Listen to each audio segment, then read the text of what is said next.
My name is Anne Mette Hjortshøj and I'm a potter here on this fairly small Danish island called Bornholm. It's been a potter's island since the 17th century actually, so there's always been many people working with clay.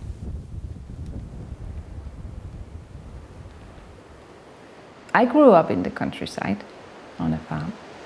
And you know, when you're a child, I never thought about growing up in the countryside. That was just what I did. But I don't belong in a big city.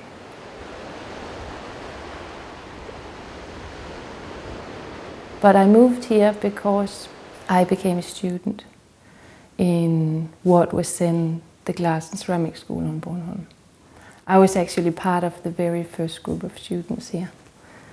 So we were a group of spoiled young people just working with clay. We had a few books in the school. The library was very small this first year. And there was this book on ash glazes. And I'd just been flicking around in the book and looking at the pictures. And I thought, wow, this is really beautiful. So John Gibson, head of the ceramic department in the school, he knew Phil. And he rang him up and asked him whether he would like to have a student. I didn't know how fortunate I was at that time. There is plenty to do working for a potter. Mixing clay, mixing glazes, cleaning the workshop every now and then, cleaning pots after firing. I had the best time in my life. And I learned a lot. He is an extremely good teacher, Mr. Rogers. Yeah. And also later, after I graduated and I came back to live here on Bornholm, I started digging down into the history of Bornholm ceramics, which then becomes the history of Danish ceramics. We have 3 schools.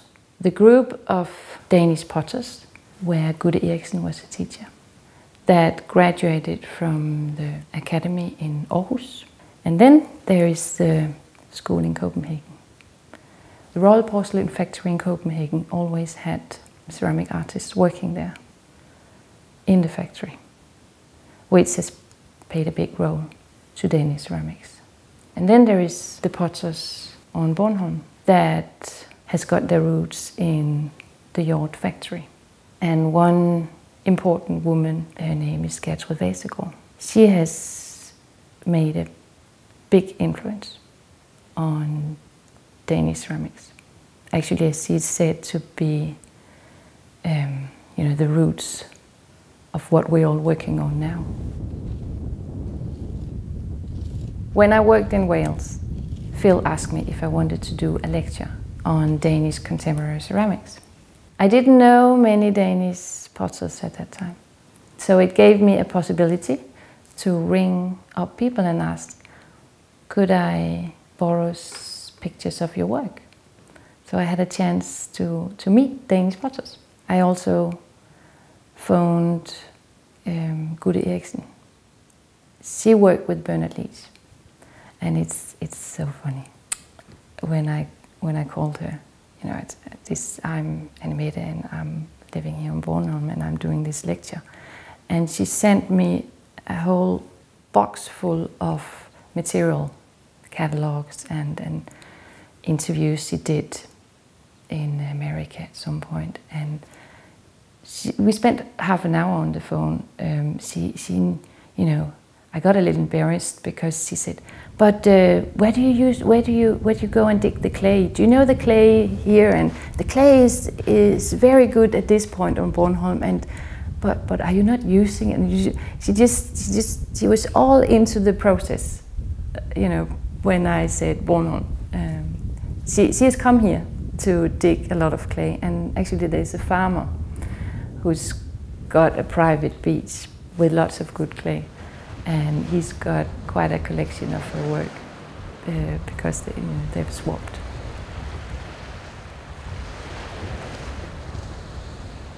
I go and dig clay for my glazes and my slips, and that's where I use the local clay from the beach, the beautiful red clay. I could just use iron oxide, but I think it's a good excuse to get out of my workshop. So I use this clay not for making, but I use it in glazes. It's a beautiful red terracotta clay. It doesn't fire to a very, very high temperature, but I use it in the ash glazes. It gives a very nice color, you know, from the iron, of course. It's very interesting with this clay actually, because you got this amazing green color here, and then you have this red clay. It's all from the same ore, but as I understand, then the red clay is underneath the green clay, if you look up here. And it's simply because the red clay, you know, this has been here millions of years. And during the time, there's been running water through the lower part of the clay, which has oxidized it. So it's the same clay, it's just, you know, like, you know, when iron rusts, it goes red. But so you don't get this color when it's fired. Sadly enough, because it's so beautiful, the green color.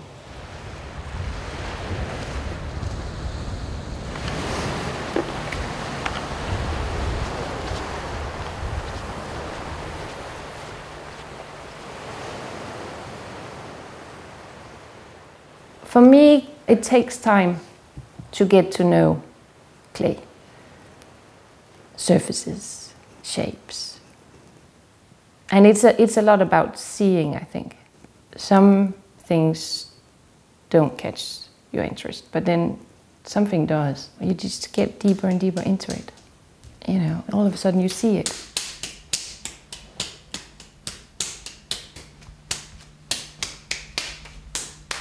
When I sit here making these cylinders, you know, it's just a cylinder, but it's an oval dish, and I can spend the whole day, it's my favorite, sitting here and just making bowls, lots of bowls, or lots of little oval cylinders, lots of cups, and just play around with proportions.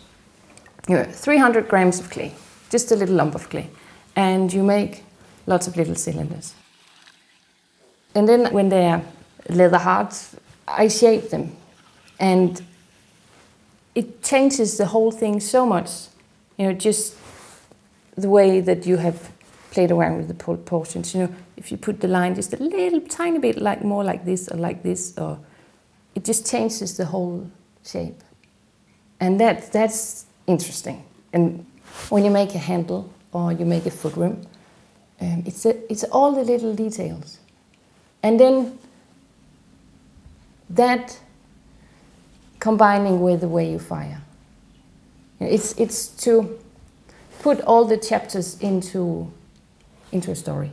If you read a really interesting book, or an exciting book, or you know, you just can't leave it again till you finish, and it never finishes. And the same, I think, it is for me when I look at a bowl or a cup or a cylinder or something for use. It just stays there, and you can, you know, you keep reading the book again and again, and you find something new in that. So it's the same with pots, I think.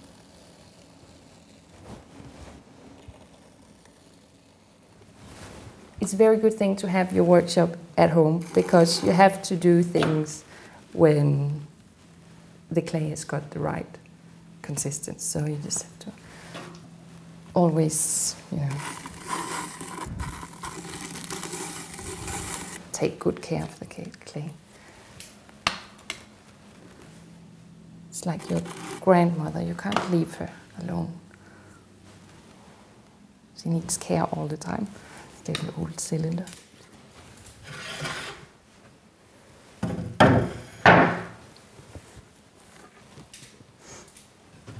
For me, I think it's a little bit about beauty, I like beautiful things. I need to be surrounded by beautiful things. And beauty, of course, is, it's different from each person. And it's not that I say I make beautiful things, but I try the best I can. It's just mud. It's just clay. And fire and quartz and ash, wood ash, and very basic materials. But it's very fascinating that from those basic materials that you can create beautiful work, beautiful pots for use.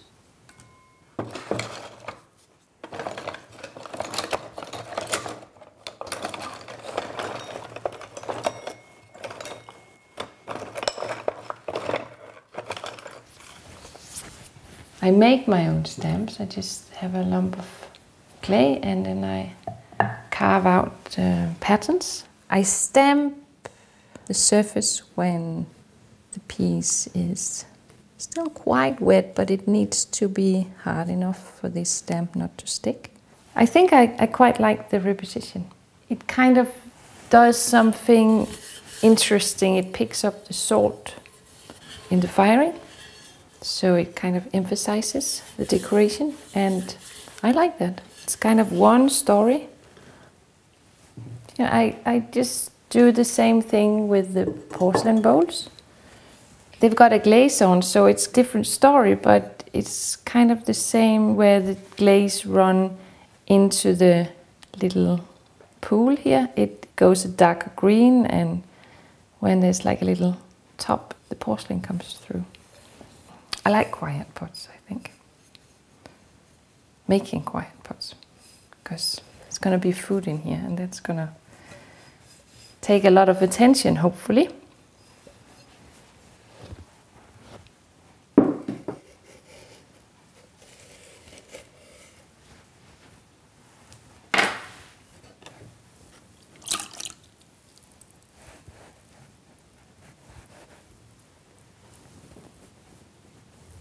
Being a woman wood firer, at least for me,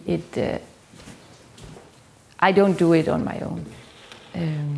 I've shared workshop with another woman, a Swedish ceramic artist called Anne Mette, and we always fire together. And I couldn't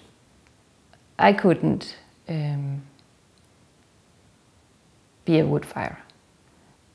If I was going to do all this work on my own. If you get good reduction, you get beautiful, beautiful colors. But if you have too much reduction, or if you don't clean the atmosphere, you can get nasty surfaces. Fire needs oxygen, burning. And if we can't take the oxygen from the air because we put too much firewood in there, then fire takes oxygen from the clay, and that changes the color.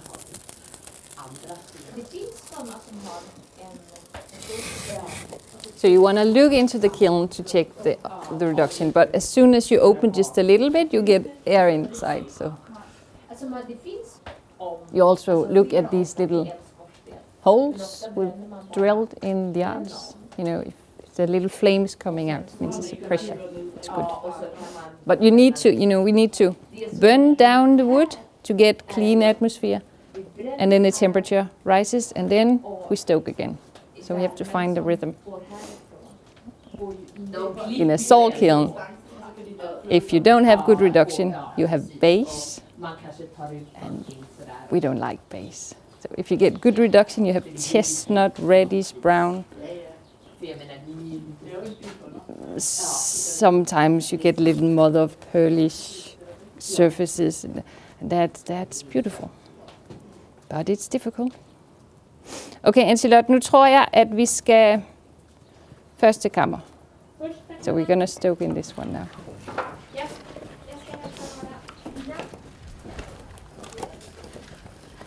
With salt glazing, decoration happens in the kiln. This bowl is stoneware clay, and it is just got a kaolin slip.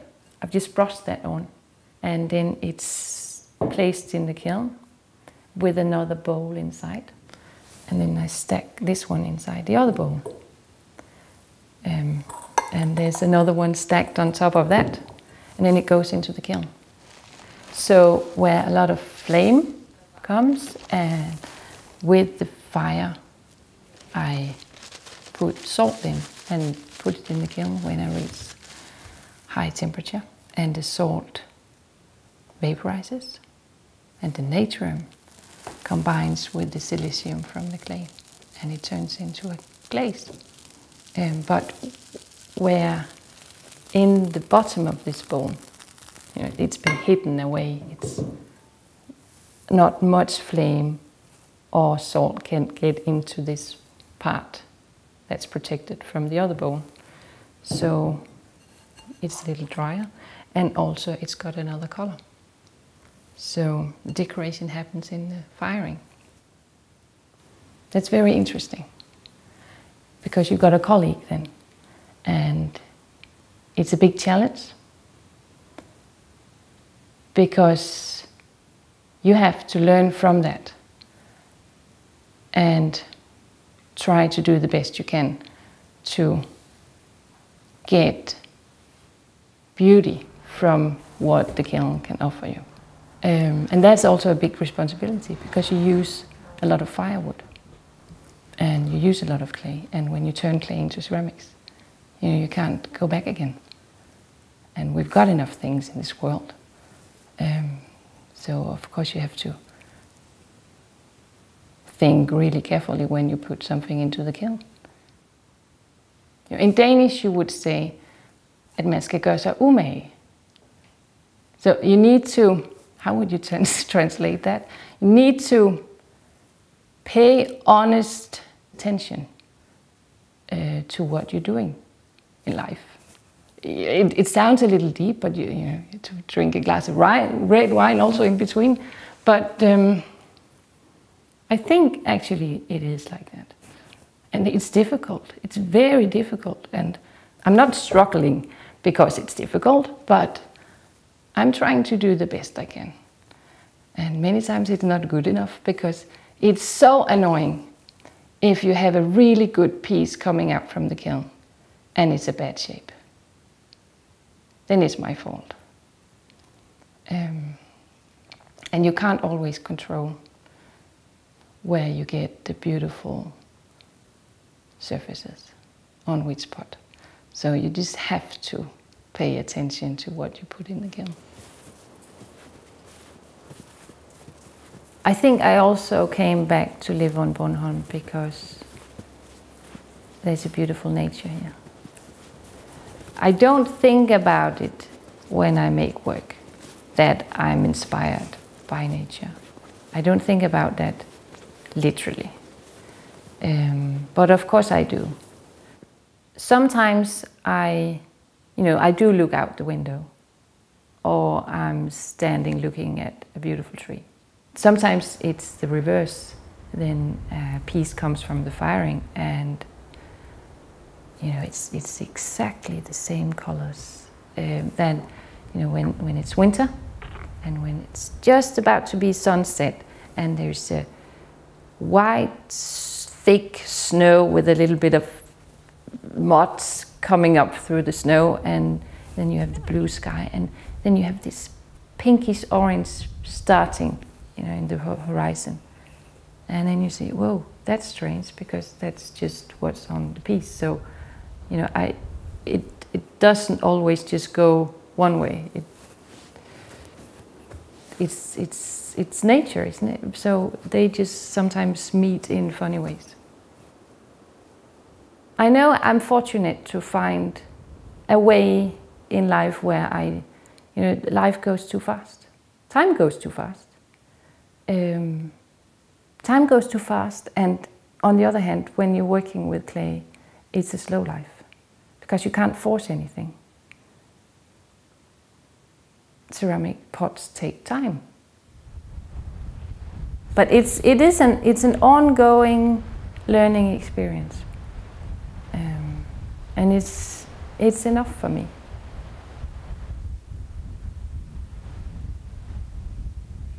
It's a challenge, but it's a great challenge.